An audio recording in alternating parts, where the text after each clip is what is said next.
এখানে 1 ইঞ্চি বাড়াইলাম, এখানে এখানে বেশি ছিল টেকিনটা, তো এখানে 2 ইঞ্চি 2 সুত, আর লম্বা দিকে 1 ইঞ্চি শুধু বাড়াইলাম।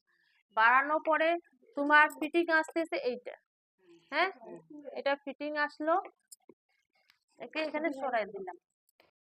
এটা বাস্ট পয়েন্ট দিবা যত আছে, 11 নিলাম, 11 নিলাম, 11, আর ডিস্টেন্স কত আছে 8 কে 4, 4 নিলাম, আর এখানে সোজাসুজি একে দিলাম।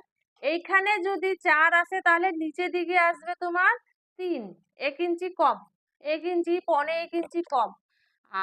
এই লাইন থেকে এই দিকে আসবা এই শেপ দেওয়ার জন্য, এই নিয়ে দেখাই, এই শেপ দেওয়ার জন্য তুমি এই যে এল শেপ যে গেল, এখান থেকে উপরে যাবা না এই শেপ দেওয়ার জন্য, হ্যাঁ, বাইরে।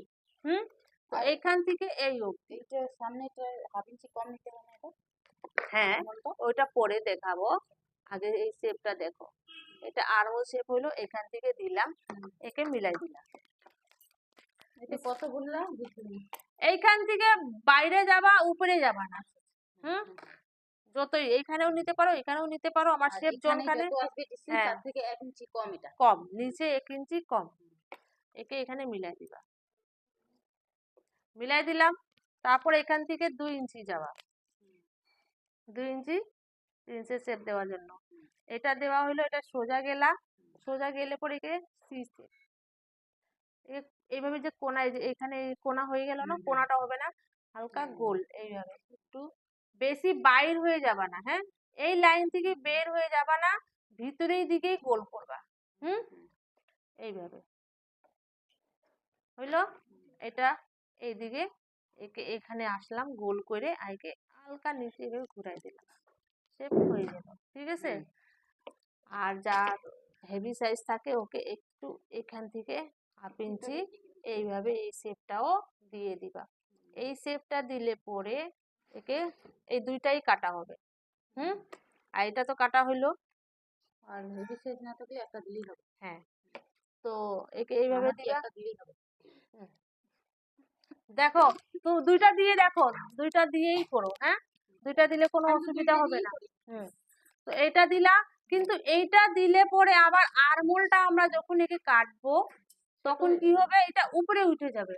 তো এই শেপটাকে যদি এইভাবে ধরতেছি, তো দেখো গলা দিকে এটা পড়তেছে না, তো এটা গলা দিকে না পড়ুক এই জন্য এইখানটা উঠায় আর একে এই দিকে উঠাবো, তাকে আমার গলা উপরে কোনো ই হোক না, হ্যাঁ, এই দিকে উঠাবো। এই জন্য আমরা একে এখান থেকে 1 ইঞ্চি লম্বা দিকে বাড়াইলাম, বুঝছো।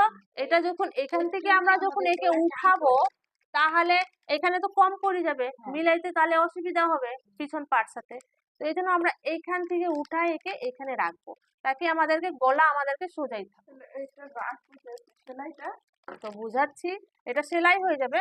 তারপর দেখো কি হলো, আরমোলটা দেখো শেপটা কোথায় গেল, বেঁকা হয়ে গেছে। তো এখন আবার এই পাটটাকে বসাবো, আরমোল শেপটাকে উপরে এইভাবে সোজাসুজি এখানে বসাই দিলাম, ভালো মতো এই লাইনটা তো মিলাইলা, আবার এইখানেও সবগুলো মিলাই নিবা ভালো মতন, আগে মিলায় তারপর একে এর সাথে শেপটা দিয়ে দিবে।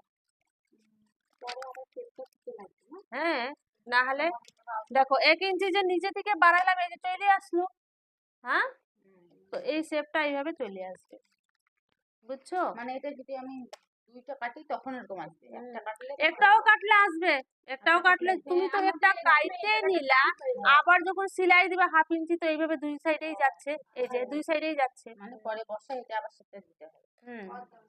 তো এই জন্য আমরা একে এইখান থেকে উঠাবো কাপড়টাকে, আর এখান থেকে উঠায় একে এখানে লাগাই দেবো, তাকে আমাদেরকে গলা দিকে কোনো অসুবিধা হবে। মানে কাপড়ে সেলাই করে এই পিছন পাটের কাপড়টা আবার ওখানে বসায়, এটা উঠাইলে পরে এখানে আমাদেরকে গর্ধ পাবো, এটা আরো যদি কাটা হয়ে যাবে তাহলে এখন আরো গর্ধ হয়ে যাবে বাটিটা, বুঝছো।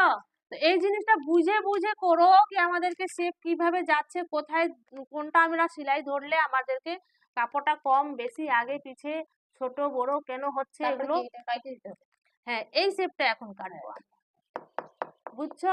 তো মনে রাখবা এখানে 1, হ্যাঁ, এখানে 1 কেন নিলাম, কেন কি এখানে আমরা কাটলাম, এখানে 2 সুত কেন নিলাম, এখানে 2 সুত কাটা হইলো, 2 ইঞ্চি কাটা হইলো, আর 2 সুত গেল সেলাইতে, 2 সুত 3 সুত যায়।